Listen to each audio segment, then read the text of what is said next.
বন্ধু সময় থাকতে ভ্রমণে বের হও, একদিন টাকা হবে কিন্তু সময় হবে না। পাহাড়ের কোলে দুলনাতে দুলছি, এটা হচ্ছে বান্দরবনের নীলাচল। সত্যি দারুণ সুন্দর। ডবল হ্যান্ড ভিউ যতটা সুন্দর ঠিক ততটাই ভিড়। একটা পিক তোলার জন্য সিরিয়াল লাগে। হে এভরিওয়ান, আসসালামু আলাইকুম। আজকের ভিডিওটা পুরোপুরি পাহাড়ি পথের সৌন্দর্য নিয়ে। বান্দরবনের এই পথগুলোতে চলার মধ্যে আলাদা এক অন্যরকম অনুভূতি আছে। যত সামনে আগাই পাহাড় যেন আরো কাছে আসে। দুপাশে সবুজ গাছ আর দূরে নীল সবুজ পাহাড়ের সারি। মাঝে মাঝে মেঘ এসে ডেকে দেয় পুরো পথ। প্রতিটা বাঁকে নতুন দৃশ্য। এই পথ ধরে চলাকালীন মনে হয় গন্তব্য পৌঁছানোর চাইতেও এই পথটা উপভোগ করাটাই আসল আনন্দ। সময় টেনে গেলে খুব দেখি অসুস্থ আসলাম।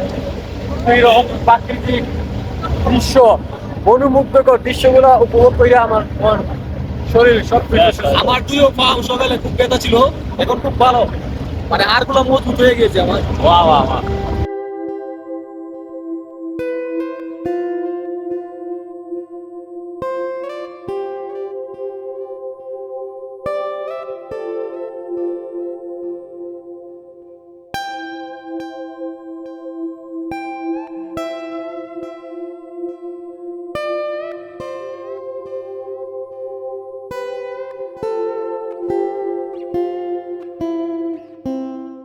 এই মুহূর্তে আমরা আছি নীলগিরি।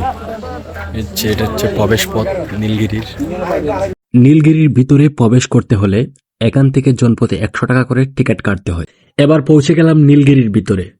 এখানে দাঁড়ালেই মনে হয় মেঘ ছুঁয়ে আছি। চারিদিকে পাহাড় আর শান্ত হাওয়া। মনটা এক মুহূর্তেই ফ্রেশ হয়ে যায়।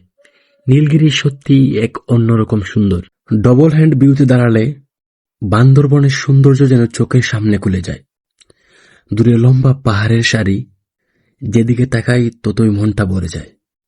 এখানে দাঁড়ালে মনে হয় সত্যি পৃথিবীটা কত সুন্দর। এবার চলে এলাম নীলাচল। এটা হলো নীলাচলের ভিতরের অংশ। যদি সুন্দর না হতো তাহলে তো মানুষ এখানে আসতো না। আমাদের সময় স্বল্পতার কারণে ভালোভাবে নীলাচল ঘুরে দেখতে পারিনি। আজকের এই ভিডিওটি এই পর্যন্তই। দেখা হবে পরবর্তী কোনো ভিডিওতে। সবাই লাইক কমেন্ট শেয়ার করবেন। সবাইকে আসসালামু আলাইকুম।